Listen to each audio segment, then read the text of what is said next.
사람들은 기도를 우리 영혼의 호흡이라 이렇게 말을 합니다. 아시는 것처럼 호흡을 멈추면 사람이 죽게 되니까 우리 영혼이 하나님께 대하여서 기도하지 아니하면 우리 영혼이 죽을 수밖에 없다. 그런 의미로 기도는 우리 영혼의 호흡이라 이렇게 이야기를 합니다. 저는 거기에 맞춰서 한 가지 더 생각하는 것은 기도는 하나님과 교제하는 것이라 이렇게 생각합니다. 여러분, 교제라는 것이 무엇입니까? 남녀가 연애하는 것, 이것을 교제라고 합니다. 젊은 청춘들이 만나서 사귀게 되면은 아침부터 저녁까지 이야기를 합니다. 그리고 아쉽게 헤어진 다음에 그 다음날 또 아침부터 계속 만납니다. 여러분, 젊은 연인들이 이렇게 대화하는 거 들어보신 적 있으십니까? 그러면 본인들이 예전에 연애할 때 어떤 얘기들 하셨는지 기억나십니까?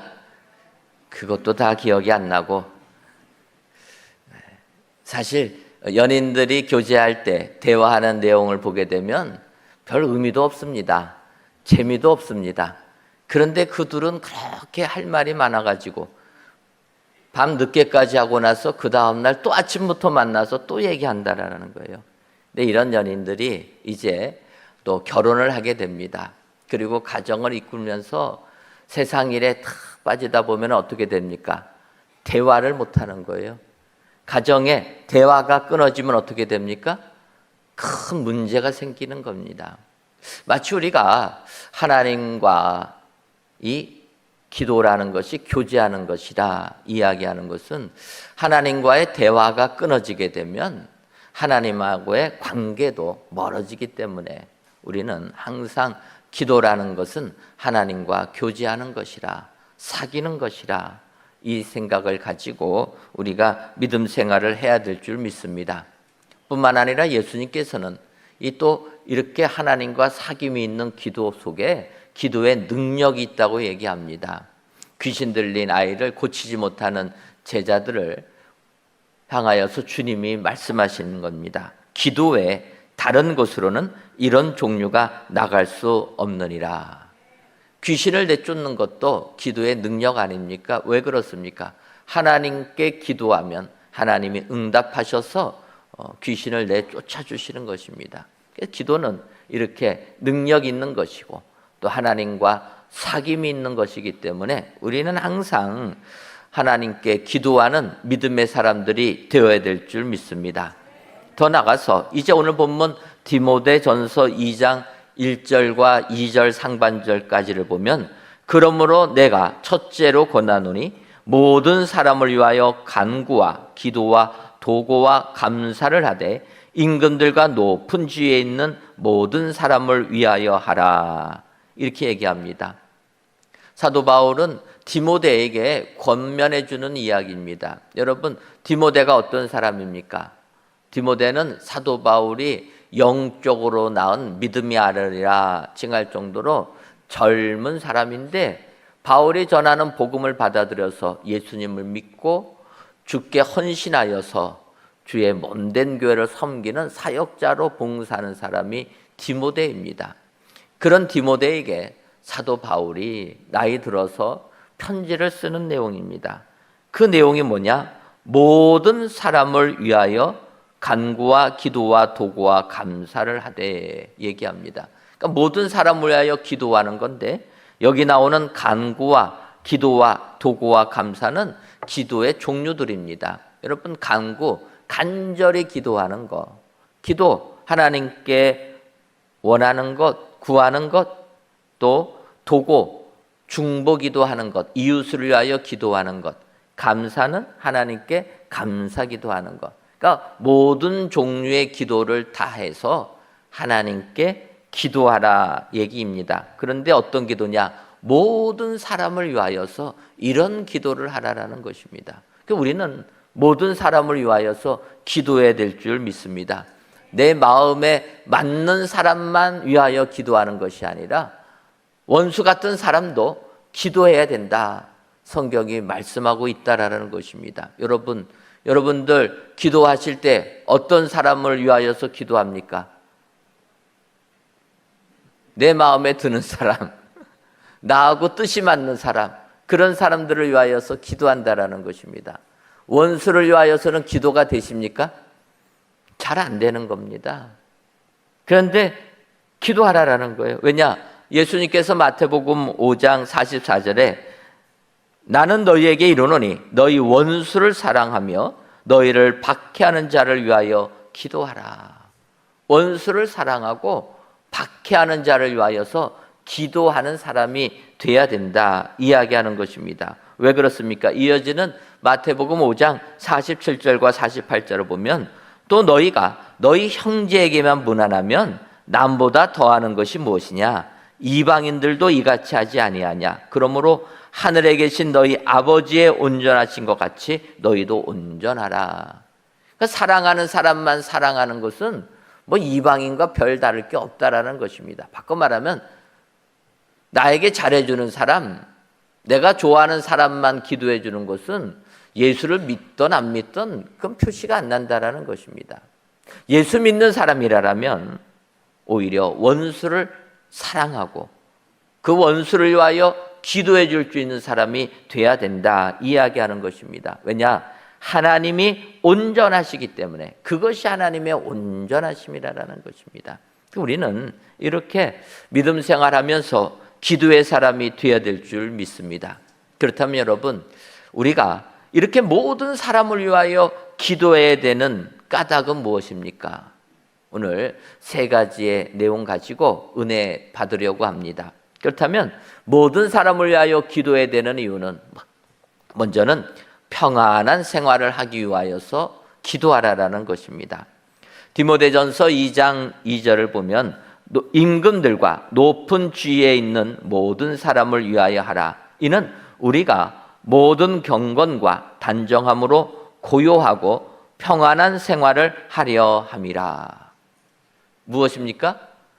모든 경건과 단정함으로 고요하고 평안한 생활을 하려 함이라.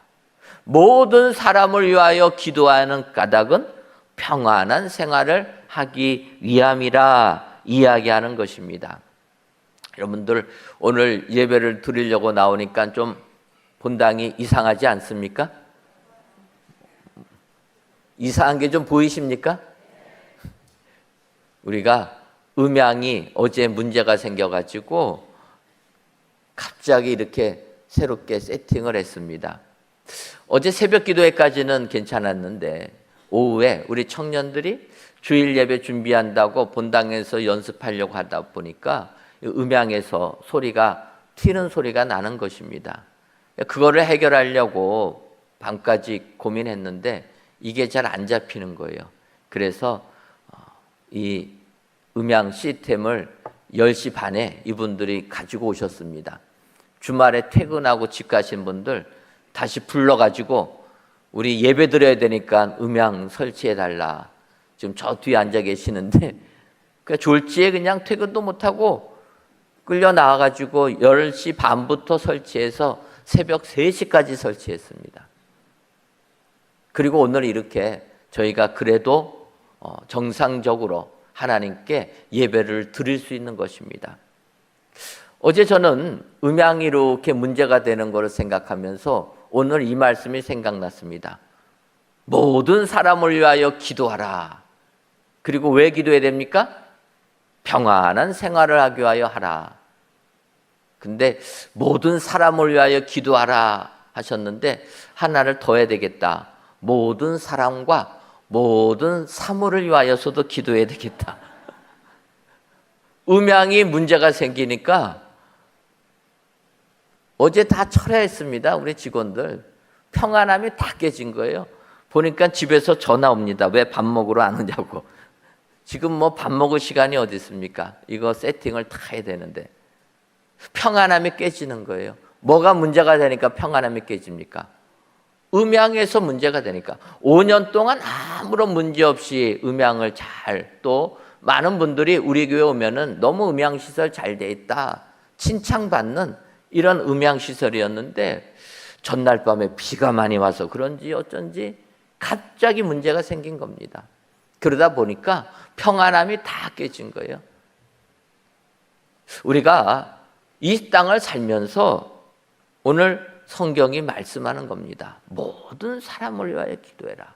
우리가 아는 사람뿐만 아니라 모르는 사람일지라도 이 땅을 살아가는 모든 사람을 위하여 기도하는 사람이 되어야 된다는 것입니다. 왜 그렇습니까? 우리가 알지 못하게 사람들로 인하여 어려움을 겪을 수가 있기 때문인 것입니다. 최근 우리 사회에 큰 문제가 된 사건이 있습니다. 여고생 피살 사건 아닙니까? 꽃다운 나위에 그냥 칼에 찔려서 죽었습니다. 그런데 한 번도 보지 못한 그런 사람입니다. 생면부지의 사람이 쫓아와서 칼로 찔러 죽인 겁니다. 그거 비명소리를 듣고 말리려고 왔던 고등학생까지도 찔러가지고 중상을 입히지 않았습니까?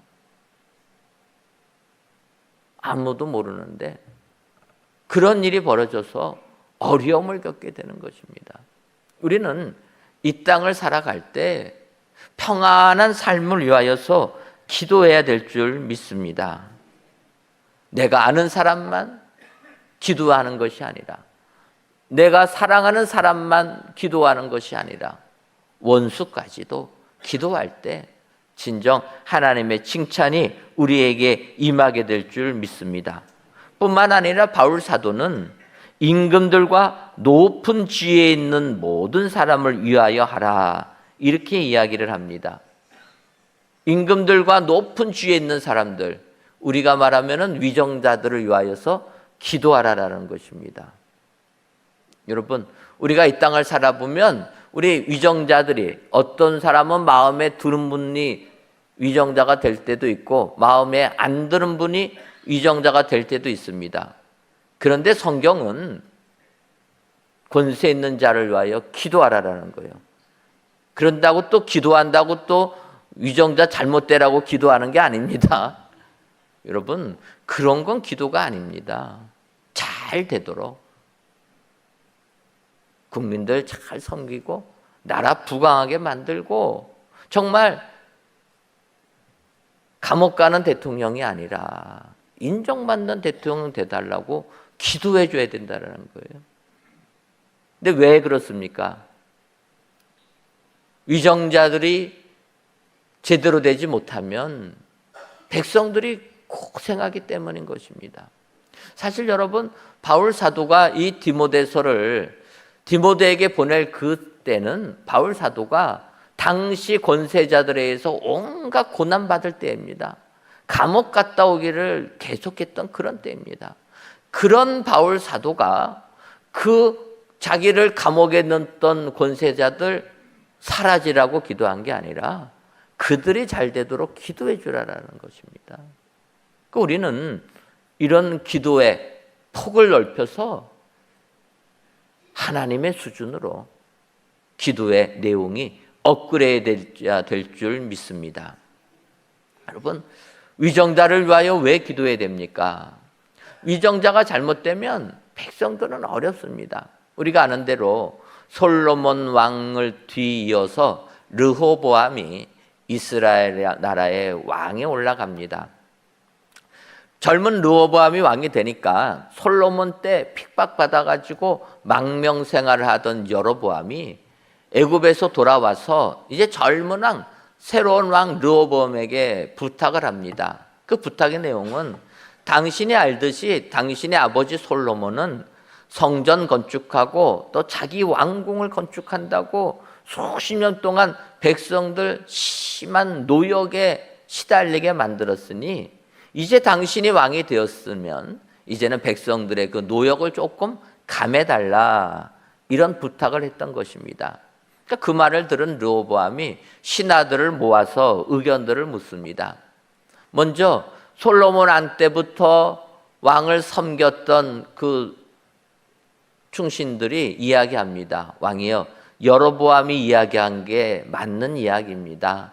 당신의 아버지 솔로몬 건축하느라고 너무나 백성들을 힘들게 했으니까 이제는 건축 끝나지 않았습니까? 그러면 이제는 그런 노역들을 좀 멈추게 해 주십시오. 이렇게 노신들이 건의를 합니다. 그런데 이 르호보암 왕과 같이 뛰놀던 젊은 신하들은 그렇게 얘기하는 겁니다. 아닙니다. 지금 여로보암이 당신에게 와서 이런 건의를 한 것은 당신이 왕되지 얼마 안 되고 어린 왕이기 때문에 당신을 얕봐서 한 거니까 아버지 솔로몬보다 더 심한 노역을 시켜서 이런 말이 아예 나오지도 못하게 하옵소서. 그렇게 건의를 했던 것입니다. 이 두 가지의 건의를 들은 르호보암, 경험 많은 신하들의 의견을 따랐으면 좋았을 텐데 그러지를 않았습니다. 자기와 같이 뛰놀던 그 어린 신하들의 이야기를 들어서 오히려 더 억압하는 정치를 진행했던 것입니다. 결국 어떻게 됩니까? 이스라엘 나라가 10지파는 여로보암을 쫓아서 북이스라엘로 쪼개지고 르호보암 왕을 따르는 지파는 2지파만 르호보암 왕을 따르게 되었던 것입니다.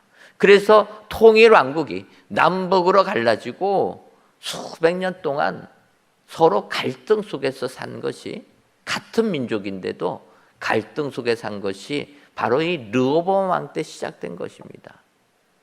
지도자를 잘못 만나니까 나라가 분열되고 백성은 그 전쟁 속에서 고통을 당할 수밖에 없다라는 것입니다. 그래서 사도 바울은 모든 사람을 위하여 기도할 때 특별히 권세자들을 위하여서 기도하라라는 것입니다. 그것도 모든 권세자들, 내 마음에 들던 내 마음에 들지 아니하던 높은 자리에 있는 사람이라면 응당 잘할 수 있도록 기도하는 사람이 되어야 된다, 이야기하는 것입니다. 왜 그렇습니까? 우리가 평안한 생활을 하기 위해서.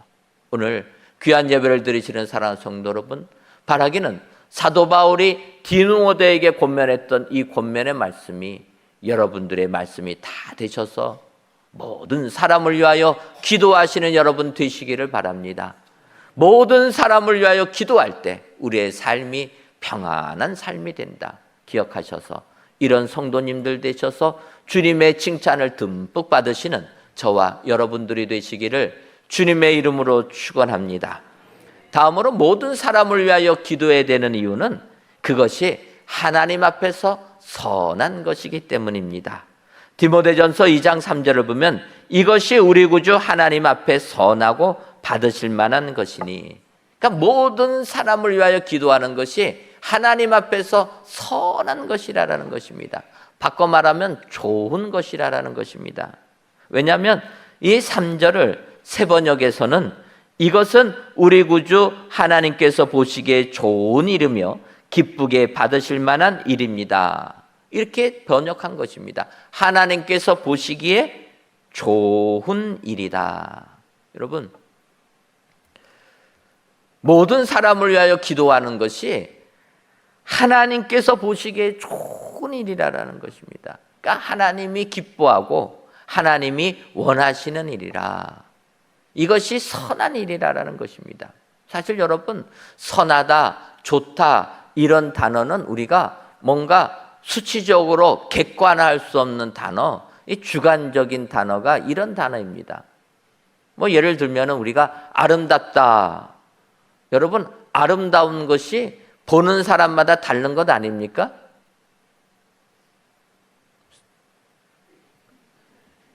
예쁜 사람 만났다고 이제 내가 소개한다고 딱 데리고 왔는데 부모 보기는 어떻습니까? 그렇죠? 아들은 뭐가 끼어가지고 예쁘다고 데리고 왔는데 아름답기는커녕, 이러면 안 되는데, 아름답다라는 게 그렇다라는 거예요.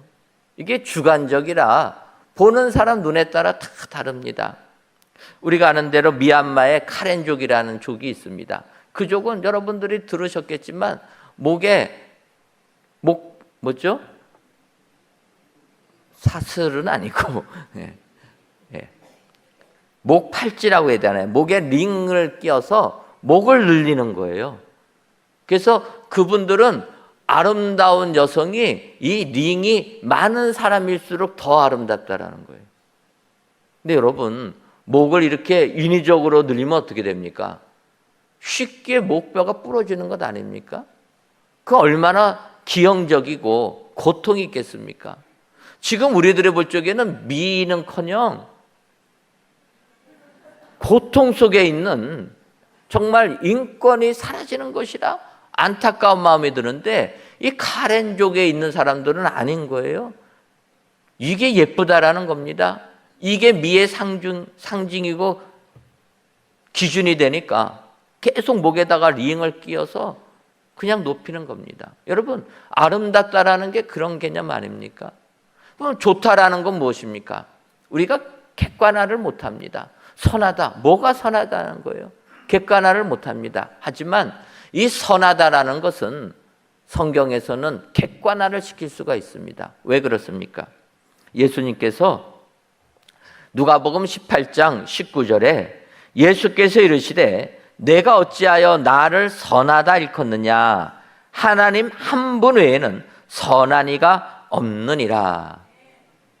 어느 관원이 주께 나와서 물어보는 겁니다.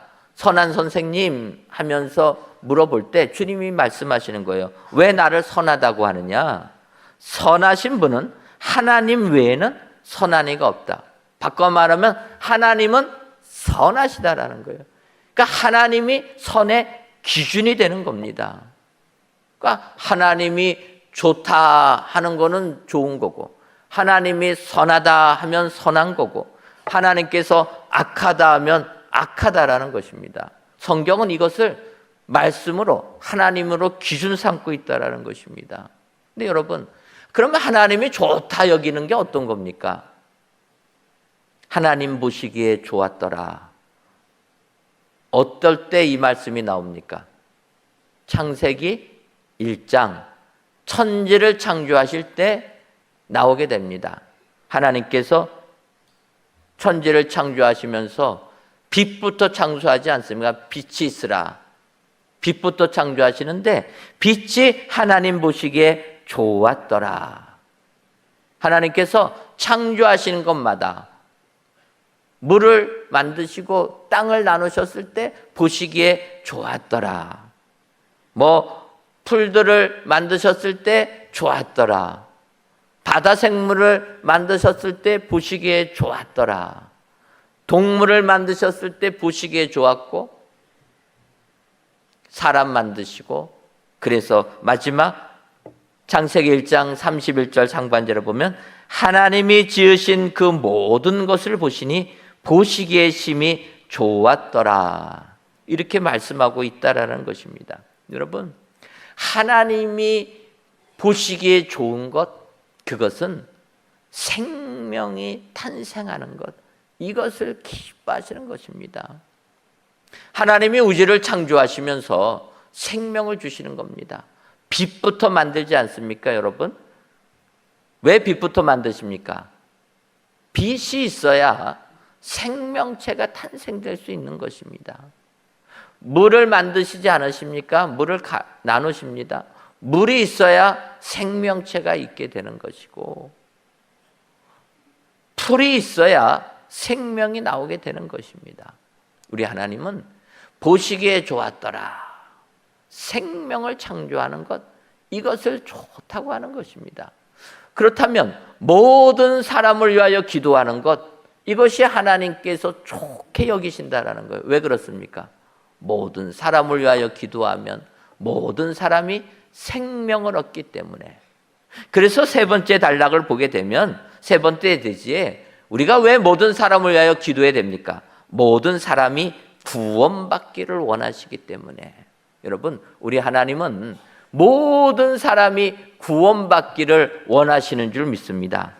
디모데전서 2장 4절에 말씀하시는 겁니다. 하나님은 모든 사람이 구원을 받으며 진리를 아는 데 이르기를 원하시느니라. 하나님은 모든 사람이 구원받기를 원하신다. 바꿔 말하면 우리는 어떻습니까? 우리는 마음이 좁아가지고 잘 그게 쉽지가 않습니다. 내가 사랑하는 사람은 구원받기를 원하는데 나를 괴롭히는 사람은 구원받기를 원하십니까? 말씀을 못 하실 줄 알았습니다. 우리는 이게 잘 안 되는 겁니다. 하지만 하나님은 아니시다라는 거예요. 우리 하나님은 모든 사람이 구원받기를 원하시는 하나님이신 줄 믿습니다. 사실 하나님께서 창세기 6장을 보게 되면 노아의 방주 사건을 통해 홍수로 인류를 다 멸하십니다. 창세기 6장 5절과 6절을 보면 여호와께서 사람의 죄악이 세상에 가득함과 그의 마음으로 생각하는 모든 계획이 항상 악할 뿐임을 보시고 땅 위에 있는 사람을 지으셨음을 한탄하사 마음에 근심하시고 결국 노아를 불러서 방주를 만들어라. 그리고 물심판 40일 동안 비를 내려서 사람들을 다 쓸어버리셨다라는 것입니다. 여러분, 며칠 전에도 비가 밤새도록 많이 오지 않았습니까? 비가 올 때마다 저는 노아의 방주를 기억합니다. 하루만 와도 잠기는데 40일을 내렸다라는 것입니다.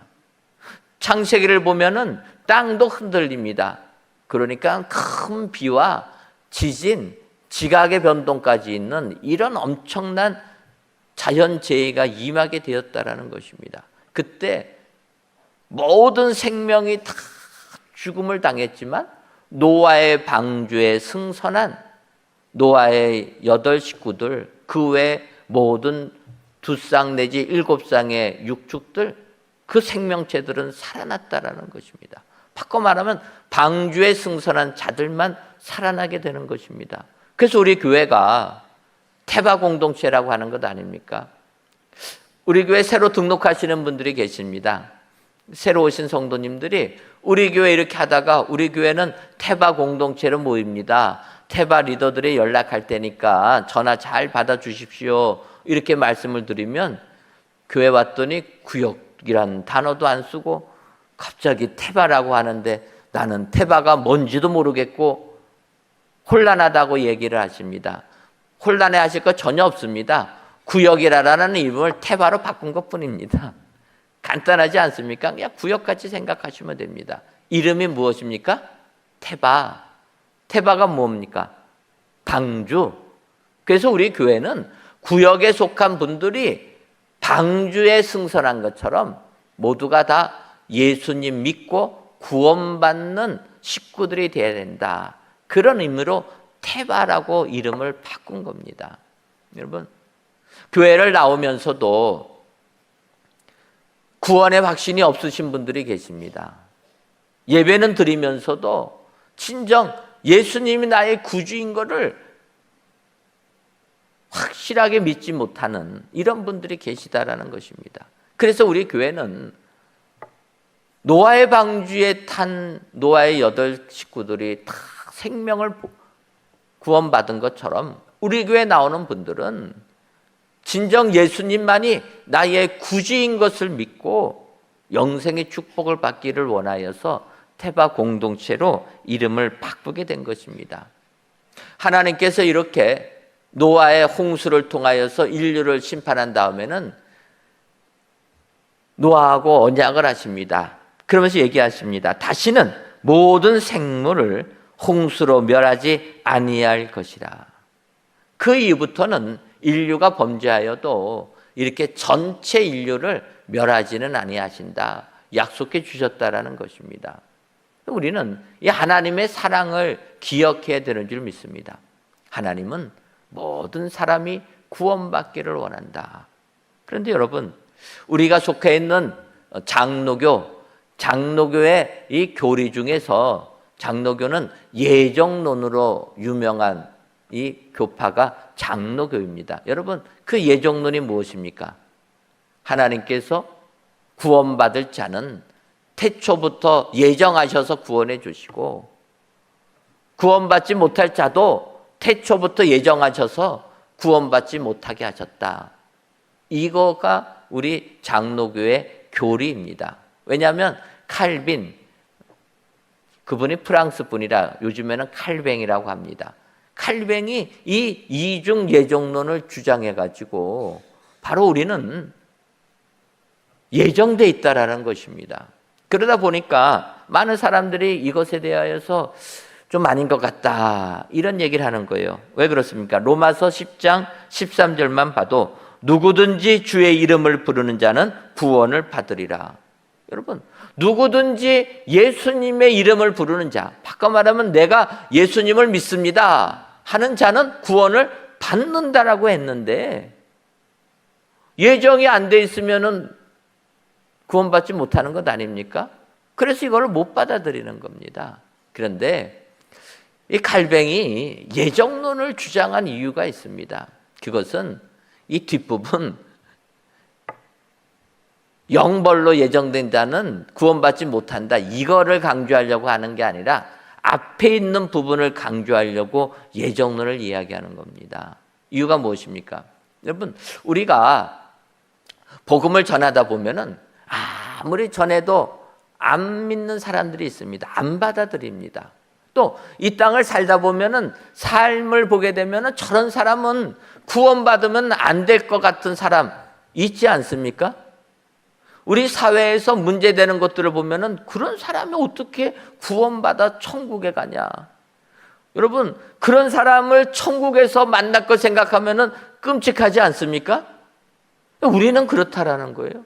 그래서 우리 생각에서는 이런 사람은 구원받으면 안 될 것이다 생각해서 복음 전하는 걸 포기한다라는 것입니다. 그때 칼빈이 이야기하는 것입니다. 아니다라는 거예요. 하나님께서 예정하신 자는 지금 삶이 이렇고 지금 예수님을 안 받아들여도 예정된 자는 반드시 예수님을 믿게 된다. 그러니 너희들은 이 사람이 예정이 됐는지, 그래서 구원 받는지 알지 못하니 모든 사람에게 복음을 전해라. 그런 의미의 예정론이라는 것입니다. 그러니까 이분이 우리가 보기에는 예수님 안 믿을 것 같아도 하나님께서 구원해 주시기로 예정하셨다면 예수님 믿는 것 아닙니까? 그러려면 우리는 복음을 전해야 된다는 것입니다. 오늘 성경이 말씀하고 있다라는 것입니다. 하나님은 모든 사람이 구원받기를 원하시는 분이라. 그래서 우리는 그러한 모든 사람을 위하여 기도하는 기도의 사람이 되어야 될 줄 믿습니다. 오늘도 바울 사도가 디모데에게 권면했던 이 말씀을 기억하셔서 모든 사람을 위하여 기도하셔서 평안한 삶을 유지할 뿐만 아니라 모든 사람들을 구원하시는 은혜의 모든 성도님들이 되시기를 주님의 이름으로 축원합니다.